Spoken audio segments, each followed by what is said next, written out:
Church, যেখানে মানুষ যায় প্রার্থনা করতে, পাপ থেকে মুক্তি চাইতে। কিন্তু কিছু চার্চ আছে যেখানে প্রার্থনা নয়, ডাকা হয় অন্য কিছু। ওয়েলকাম ব্যাক প্রিয় শ্রোতা, আমি শাহাদাত হোসেন, আর আপনি শুনছেন ভূত FM 9.8, যেখানে গল্প নয়, ভয় নিজেই কথা বলে।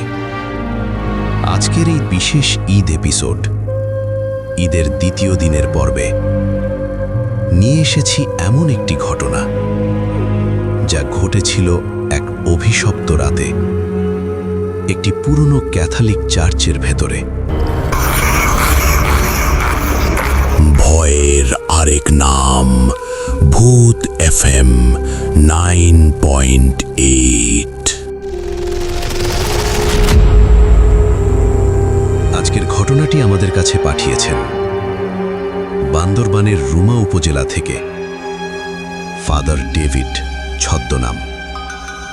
তার দাবি, ঘটনাটি কোনো বানানো গল্প নয়, বরং তার নিজের জীবনের এমন এক ভয়ঙ্কর অভিজ্ঞতা যা আজও তাকে রাতের অন্ধকারে একা থাকতে দেয় না। ঘটনাটি আমি ফাদার ডেভিড যেভাবে লিখে পাঠিয়েছেন সেভাবেই পড়ে শোনাচ্ছি, যাতে আপনারা অনুভব করতে পারেন সেই রাতটা ঠিক কতটা ভয়ঙ্কর ছিল। চলুন কথা না বাড়িয়ে আমরা সরাসরি চলে যাই আজকের সেই অভিশপ্ত চার্চের ভেতরে। প্রিয় শাহাদাত ভাই, আশা করি আপনি ভালো আছেন। আমি ফাদার ডেভিড, একজন ক্যাথলিক পুরোহিত, বান্দরবানের রুমা উপজেলার একটি পাহাড়ি চার্চ থেকে লিখছি। আর সত্যি বলতে আমি জানি না আমি ঠিক করেছি কিনা আপনাকে এই ঘটনাটা জানিয়ে। আপনি বিশ্বাস করুন বা না করুন, এই পৃথিবীতে এমন কিছু জিনিস আছে যার কোনো ব্যাখ্যা নেই। আমরা ভাবি আমরা সব জানি, কিন্তু অন্ধকারের এমন কিছু রূপ আছে যার সামনে দাঁড়ালে মানুষের সব অহংকার, সব সাহস এক নিমিষে ধুলোয় মিশে যায়। আজ থেকে প্রায় 10 বছর আগের কথা। তখন আমি সদ্য চার্চের দায়িত্বে এসেছি। ফাদার টমাসের অ্যাসিস্ট্যান্ট হিসেবে কাজ করি। ফাদার টমাস ছিলেন এক্সরসিজম বা ভূত তাড়ানোর কাজে অত্যন্ত অভিজ্ঞ একজন মানুষ। তার সাথে আমি অনেকগুলো কেস দেখেছি, কিন্তু সেদিনের সেই ঘটনা, সেই রাতের কথা মনে পড়লে আজও আমার শির দাঁড়াবে ঠান্ডা স্রোত নেমে যায়। আজও রাতে ঘুমোতে পারি না, মনে হয় অন্ধকারে কেউ আমার দিকে তাকিয়ে আছে। আজ আমি আপনাদের সেই রাতের কথা বলবো, একদম যেমনটা ঘটেছিল। কারণ মানুষ জানুক, শয়তান শুধু বইয়ের পাতায় থাকে না, সে আমাদের আশেপাশেই ঘোরে। ঘটনা শুরু হয়েছিল মারিয়া নামের একটি 17 বছরের মেয়েকে ঘিরে। মারিয়া ছিল খুব শান্ত, চুপচাপ আর মিষ্টি স্বভাবের একটা মেয়ে। ওর পরিবার খুবই ধার্মিক, প্রতি রবিবার চার্চে আসত। কিন্তু গত কয়েক মাস ধরে মারিয়ার মধ্যে অদ্ভুত কিছু পরিবর্তন দেখা দিতে শুরু করে। প্রথমে ব্যাপারটা খুব সাধারণ মনে হয়েছিল। ওর মা বাবা বলতো মারিয়া নাকি রাতে ঘুমোতে পারে না, একা একা বিড়বিড় করে কার সাথে যেন কথা বলে। ডাক্তার দেখানো হলো, সাইকিয়াট্রিস্ট দেখানো হলো। সবাই বলল টিনেজ ডিপ্রেশন বা সিজোফ্রেনিয়া হতে পারে। ওষুধ দেওয়া হলো, কিন্তু কাজ তো হলোই না, বরং অবস্থা আরো ভয়াবহ হতে লাগলো। মারিয়ার মা একদিন আমাকে ফোন করে কেঁদে কেঁদে বললেন, ফাদার, আমার মেয়েটা শেষ হয়ে যাচ্ছে, ও এখন আর আমাদের চেনে না। ওর চোখের দৃষ্টি কেমন যেন পশুর মতো হয়ে গেছে।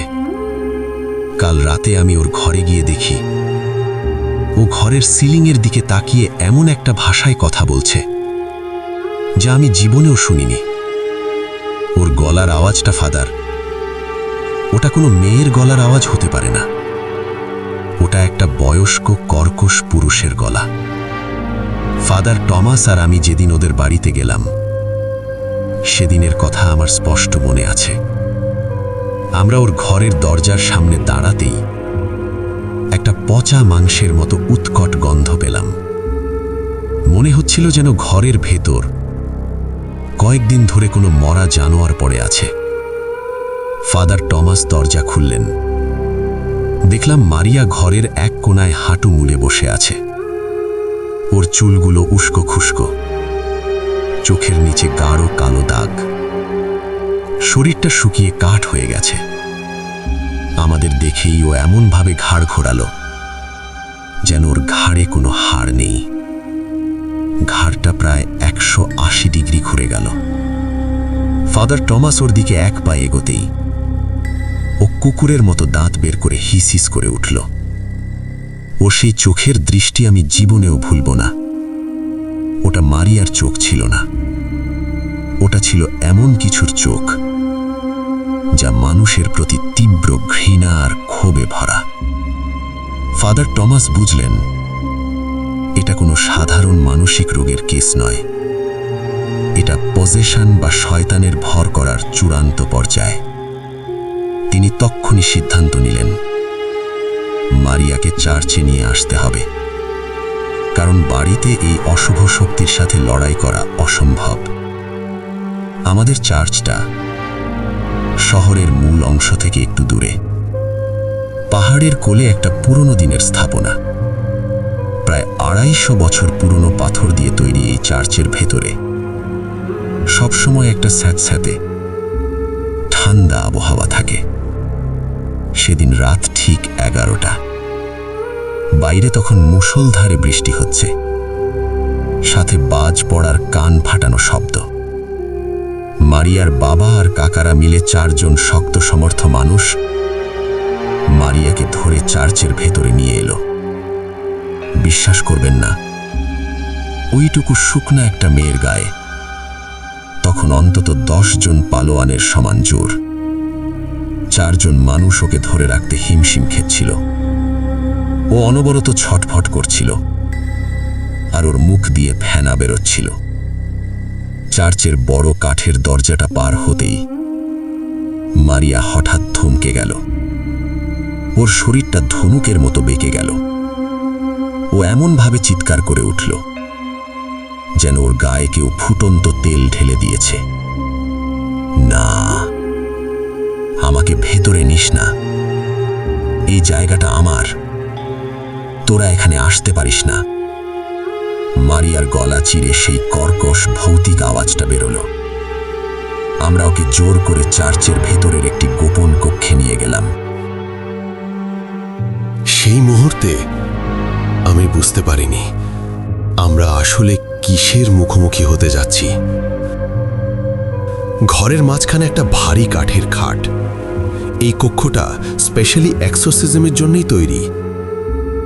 আমরা ওকে সেই খাটে শুইয়ে মোটা চামড়ার বেল্ট দিয়ে হাত পা শক্ত করে বেঁধে দিলাম। ওর মা বাবাকে বাইরে অপেক্ষা করতে বলা হলো। ঘরের ভেতর শুধু আমি, ফাদার টমাস আর মারিয়া। আর হ্যাঁ, আমাদের এক জুনিয়র অ্যাসিস্ট্যান্ট ছিল যে পুরো ব্যাপারটা চার্চের রেকর্ড হিসেবে ক্যামেরায় ভিডিও করছিল।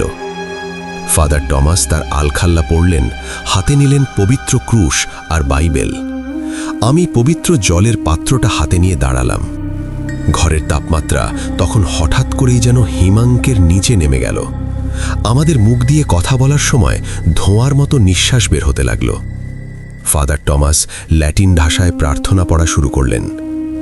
এক্সোরসিজামাস্তে ওমনিস ইমমুন্ডা স্পিরিতুস। আমরা তোমাকে বিতাড়িত করছি সমস্ত অশুভ আত্মা। প্রার্থনার প্রথম কয়েকটা লাইন শুনতেই মারিয়ার শরীরটা বিছানায় এমনভাবে আছড়ে পড়তে লাগলো যেন মনে হলো খাকটা ভেঙে যাবে। বেল্টগুলো ছিঁড়ে যাওয়ার উপক্রম হলো।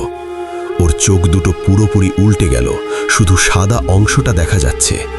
গলার রগগুলো কালো হয়ে ফুলে উঠল।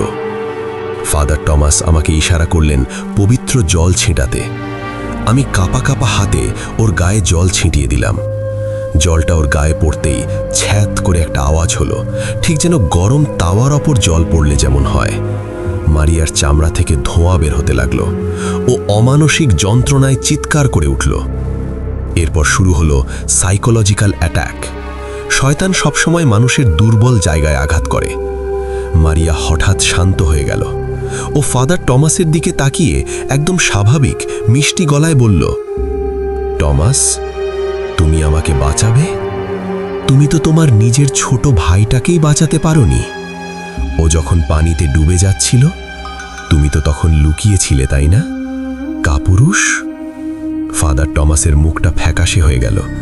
এটা তার জীবনের এমন একটা গোপন সত্য যা আমি বা অন্য কেউই জানত না। শয়তান তার ভেতরের আত্মবিশ্বাসটা ভেঙে দিতে চাইছে। কিন্তু ফাদার টমাস খুব শক্ত মানুষ। তিনি এক মুহূর্ত থমকে দাঁড়ালেও পরক্ষণেই আরও জোরে প্রার্থনা পড়তে শুরু করলেন। রাত তখন 2:17। এক্সোরসিজম চলছে একটানা 3 ঘন্টা ধরে। আমরা দুজনেই ক্লান্ত, ঘামে ভিজে গেছি। ঘরের ভেতরের গন্ধটা এত তীব্র যে আমার বমি আসছিল। হঠাৎ করে সবকিছু নিস্তব্ধ হয়ে গেল। মারিয়ার ছটপটানি থেমে গেল। ও শান্ত হয়ে সিলিংয়ের দিকে তাকিয়ে রইল। তারপর তার মুখ থেকে এমন কিছু শব্দ বের হতে লাগলো যা শুনে আমার গায়ের রক্ত হিম হয়ে গেল। ও ল্যাটিন ভাষায় অনর্গল কথা বলতে শুরু করলো। কিন্তু এটা কোনো সাধারণ ল্যাটিন নয়, এটা ছিল প্রাচীন আদিম ল্যাটিন ভাষা। ফাদার টমাস থমকে গেলেন। তিনি ল্যাটিন বোঝেন। তিনি মারিয়ার মুখের কাছে ক্রুশটা ধরে কাঁপা কাঁপা গলায় ল্যাটিনেই জিজ্ঞেস করলেন, কুইড এস নমেন টুম তে ইন নমিনে দেই ইম্পেরো। তুই কে? তোর নাম কি? ঈশ্বরের নামে আদেশ করছি, তোর নাম বল। মারিয়া ধীরে ধীরে ঘাড় ঘুরিয়ে ফাদার টমাসের দিকে তাকালো। ওর ঠোঁটের কোণে একটা শয়তানি হাসি। ওর গলার আওয়াজটা এবার এত ভারী আর গম্ভীর হয়ে গেল যে মনে হলো শব্দটা ওর গলা থেকে নয়, মাটির নিচ থেকে, পাতাল থেকে উঠে আসছে। সে বলল, তুলে আদ্দুক সিটিস দমি মেয়াম। তুমি আমাকে আমারই বাড়িতে নিয়ে এসেছ। ফাদার টমাস পিছিয়ে গেলেন। আমি বুঝতে পারছিলাম না কি হচ্ছে। আমি জিজ্ঞেস করলাম, ফাদার, ও কি বলছে? মারিয়া এবার পরিষ্কার ইংরেজিতে, কিন্তু সেই একই ভয়ঙ্কর পৈশাচিক গলায় বলে উঠল, তোরা আমাকে এখান থেকে তাড়াবি? আমাকে? আমি এখানে 200 বছর ধরে আছি। এই মাটি আমার, এই দেওয়াল আমার। তোরা এই মেয়েটাকে আমার ডেরায় এনে নিজেদের মৃত্যুর পরোয়ানা সই করেছিস। কথাটা শেষ হওয়ার সাথে সাথেই চার্চের পুরো বিল্ডিংটা যেন ভূমিকম্পের মতো কেঁপে উঠল। উপরের ঝাড়বাতিগুলো দুলতে লাগলো। হঠাৎ করে ঘরের সব আলো দপ করে নিভে গেল। শুধু ফাদার টমাসের হাতের মোমবাতির আলোটুকু সম্বল। সেই আলোতে আমি যা দেখলাম তা জীবনেও ভোলার নয়। মারিয়া শূন্যে ভাসছে। হ্যাঁ, খাট থেকে অন্তত 2 ফুট ওপরে ওর শরীরটা ভাসছে। চামড়ার বেল্টগুলো আপনা সাপনি খুলে গেছে। ওর পিঠটা ধনুকের মতো বাঁকানো। আর তখনই আমার চোখ গেল চার্চের দেওয়ালগুলোর দিকে। দেওয়ালের পাথর বেয়ে রক্ত গড়িয়ে পড়ছে।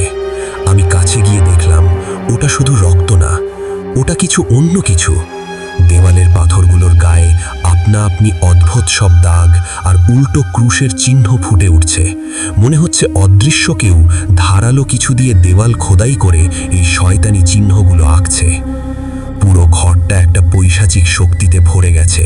ক্যামেরায় ভিডিও করা ছেলেটা ভয়ে অজ্ঞান হয়ে ফ্লোরে পড়ে গেল। ফাদার টমাস ওই দেওয়ালের দাগগুলো দেখে হঠাৎ করেই যেন জমে গেলেন। তার চোখ বড় বড় হয়ে গেল।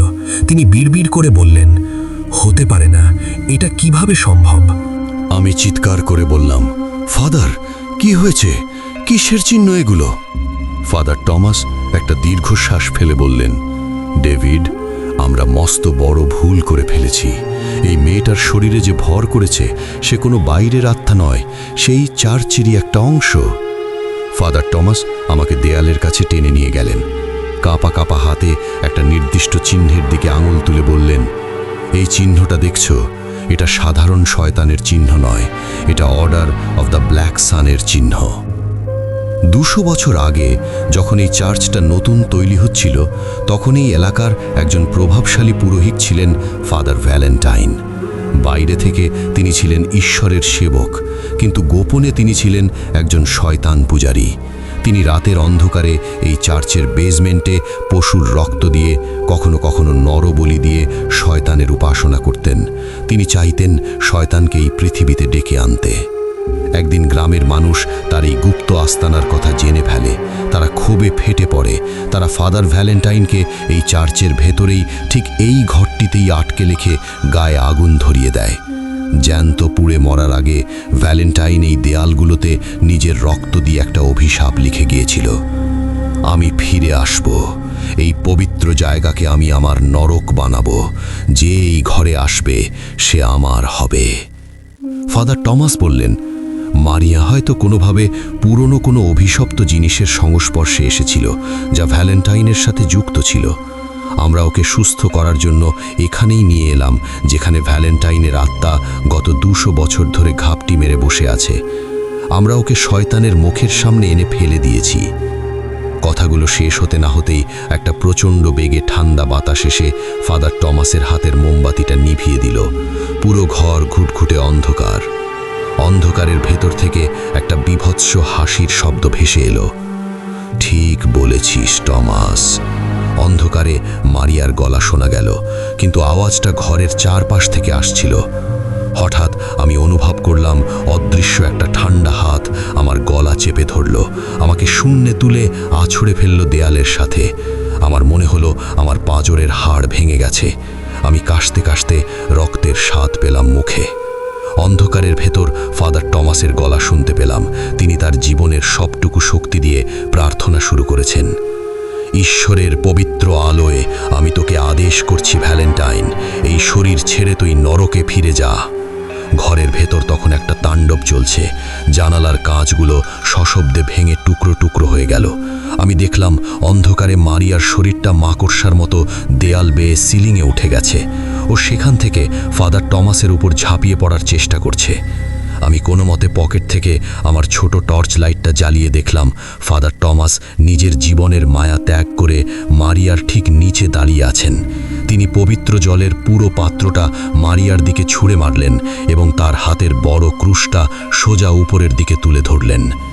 ইন নমিনে পাত্রিস আত ফিলেই আত স্পিরিতুস সাংক্টি, পিতা, পুত্র এবং পবিত্র আত্মার নামে। পবিত্র জল আর ক্রুশের আলো একসাথে কাজ করল। মারিয়ার মুখ থেকে এমন একটা কান ফাটানো আর্তনাদ বের হলো, যা আমি কোনোদিন কোনো মানুষের মুখে শুনিনি।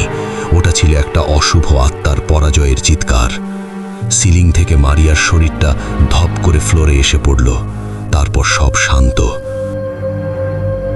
সব কিছু শেষ হওয়ার পর ঘরটা আবার স্বাভাবিক হয়ে গেল, কিন্তু আমরা আর আগের মতো ছিলাম না।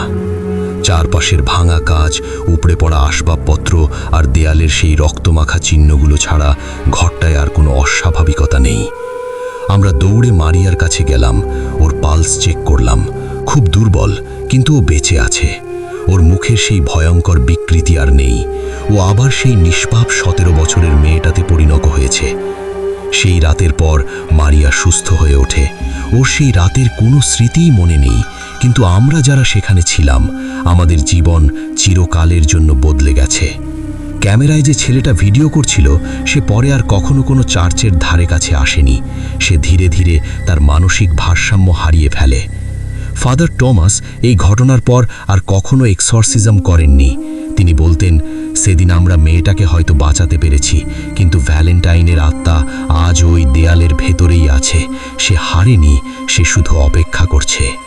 সেই ধাতে ওই চার্চের বেসমেন্ট এবং এক্সরসিজমের ওই রুমটা চিরতরে সিল করে দেওয়া হয়।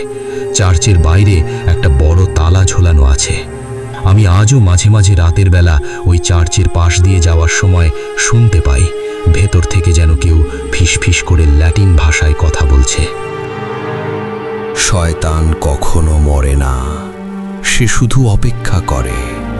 200 বছর হোক বা 2000 বছর, সে ফিরে আসবেই। বিশ্বাস না হলে একদিন নিজেই গিয়ে দেখে আসতে পারেন, তবে একা যাবেন না। ধন্যবাদ ফাদার ডেভিড, আমাদের সঙ্গে এমন একটি ভয়ঙ্কর ঘটনা শেয়ার করার জন্য। প্রিয় শ্রোতারা, এই ঘটনাটি আপনাদের কেমন লাগলো কমেন্টে জানাতে ভুলবেন না। আর নতুন নতুন ভয়ঙ্কর ঘটনা শুনতে চাইলে ভূত FM 9.8 চ্যানেলটি সাবস্ক্রাইব করে রাখুন এবং বেল আইকনে ক্লিক করে রাখুন। সাথে আমাদের ফেসবুক পেজে ফলো দিয়ে রাখুন, যাতে কোনো নতুন এপিসোড মিস না হয়। আর আপনাদের জীবনে যদি এমন কোনো অদ্ভুত বা ভয়ঙ্কর ঘটনা ঘটে থাকে, আমাদের সাথে শেয়ার করতে পারেন। এই ছিল সেই অভিশপ্ত চার্চের ঘটনা, যেখানে প্রার্থনার জায়গাটাই হয়ে উঠেছিল অন্ধকারের দরজা। বিজ্ঞান হয়তো বলবে এটা কাকতলীয়, কিন্তু সেই রাতের পর চার্চটা আজও বন্ধ, আর কেউ সেখানে একা যেতে সাহস পায় না। আর হ্যাঁ, আজকের ঘটনাটি শোনার পর যদি কখনো কোনো পুরনো চার্চের সামনে দাঁড়ান আর ভেতর থেকে ফিসফিস শব্দ শুনতে পান, তাহলে ভেতরে যাওয়ার আগে একবার ভালো করে ভাববেন, ওটা কি সত্যিই প্রার্থনার শব্দ, নাকি কেউ এখনো ডেকে যাচ্ছে।